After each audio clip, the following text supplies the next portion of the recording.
What's up guys, we're jumping into the mini series on pulp and paper and what we can do to protect those process systems and assets. Today we're going to be giving you two things you guys can use specifically on material transfer, and in this case we're going to be talking about product chutes. As always guys, if you're new here, my name is Nick Barnett. I'm going to give you everything on coatings, linings, and composite systems for the industrial sectors. So let's jump into it.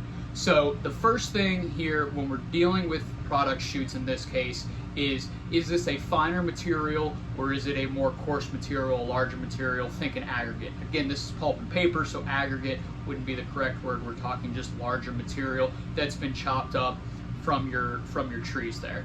So when we're dealing with our bigger material, we have less sliding wear to deal with, although there is some, and we're focused on impact.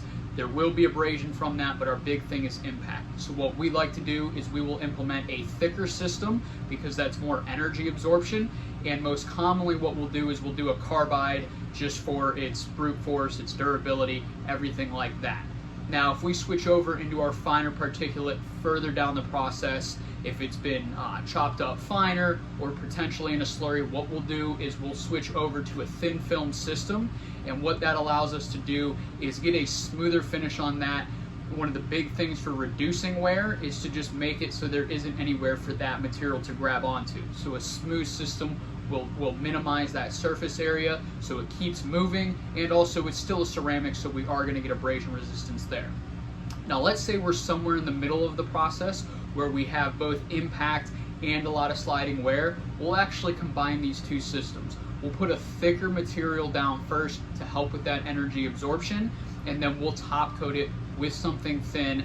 And this is just what we like to do. There's a number of different ways to skin that cat, but we'll top coat it with something thin so that one, you get the sliding wear resistance, that smoothness to keep it going, and the backing is giving you your impact resistance. So hope this was helpful for you guys. If you have any questions or comments, drop them down below. I'll get to you guys as soon as I can. Take care. Godspeed.